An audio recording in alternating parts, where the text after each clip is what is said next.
Hey there, welcome to LSAT Demon Daily. I'm Ben Olson, that's Nathan Fox. We're the founders of LSATdemon.com and our weekly podcast, Thinking LSAT. We have an email here from Scythe. How would you say that name? Yeah, Scythe. Scythe? The subject is beginning LSAT questions. Good afternoon. My name is Scythe, and I'm a junior in college. I am studying biochemistry on a pre-law track. It's a comma splice there. Well, yeah, but I'm confused by biochemistry with pre-law track. It's an odd combination. It is an odd combination, Scythe. Yeah, that's like, why? What do you want? What are you trying to do? Mm-hmm. I've been listening to your podcast, and I still have a few questions. There's 3 bullet points here. First, do law schools average your LSAT test scores, or do they always take the highest score? Highest. Okay. Second bullet. Where is the information posted about a 4.3 GPA being the highest allowed by the LSAC? Actually, it's a 4.33, I believe. It is, yeah. Yeah, and I don't know that it's like, well, see, it's not that that's the highest allowed. It's that LSAC makes you upload all your transcripts, and then LSAC actually calculates your GPA. So it doesn't matter what it says on your undergraduate transcript, except for just the grades themselves. And that does tend to benefit applicants because LSAC is more generous for A pluses. Yep. Your school yeah. might have a maximum GPA of 4.0, but if you have A pluses on the transcript, LSAC counts those as 4.33. So you could theoretically get an LSAC GPA of 4.33 if you had an A plus in every single class. Yeah. Even if your undergraduate actual transcript only said 4.0, because they're going to do the calculations themselves. So we'll include this link in the show notes, but I just Googled, how does LSAC calculate undergraduate GPA? Mm-hmm. And the first result is titled Transcript Summarization. Yep. And wait, what is it? That's it. And then if you go onto this page and you search for 4.33, you will be taken down a long page to a table that LSAC has for grade conversion. Yep. And at the very top, it says 4.33 is coming from an A plus or a 1 plus, and that's what you'll get. So, or if your transcript has 98 to 100 on it, if sometimes schools have 0 to 100 or whatever. Yeah.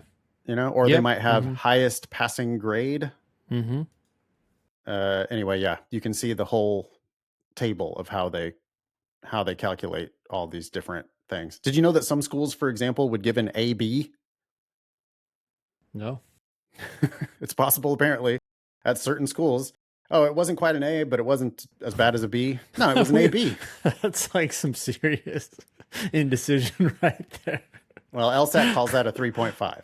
Okay. Yeah, which actually makes sense because an A is 4.0 and a B is 3.0. Yeah. So an AB, 3.5. I don't know. Get your act together, though. Seriously. Come on. Well, all the schools, do their own thing. Yeah. LSAC, that's, hey, the law schools, right? The customers of the Law School Admission Council. Actually, it's the member schools. They are members of the Law School Admission Council. But they have LSAC do this because the law schools need one number for each applicant. And all the different, thousands of undergraduate institutions have their own regimes. So LSAC has to figure out a way to equate across all those different regimes. Yeah. We still are looking, by the way. Listeners, are you familiar with any online community colleges that offer A pluses? Because if there were such a thing, savvy undergrads, before they get their first bachelor's degree, because once you get your first bachelor's degree, it's set in stone according to the Law School Admission Council.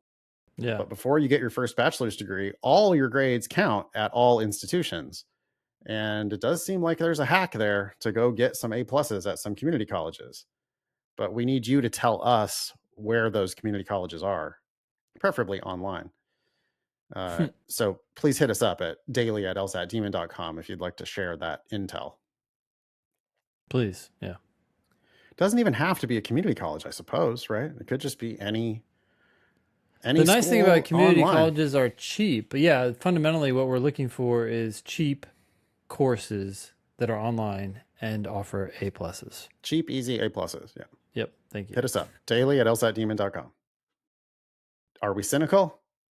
Yeah, because we're talking about tens of thousands, hundreds of thousands of dollars of law school tuition that you just don't have to pay with the right GPA. So, the schools are trying to game the U.S. News and World Report rankings by admitting students with higher LSAT, higher GPA. Yeah. Well, if we can help you as an applicant game your GPA, then we're doing you a favor, even if it is in service of a very cynical end goal. Yeah. Okay. Last bullet here from Scythe is, when do you recommend I take the LSAT and apply to law school? He's a junior in college. Yeah, don't worry about the timing of the LSAT. First, get your GPA as high as possible. Then start studying for the LSAT if you have straight A's or A pluses even. And you take the LSAT when you start seeing practice test scores that will get you into schools for free. And you can use the estimator to figure that out. And then you apply in September after you have that official score on record.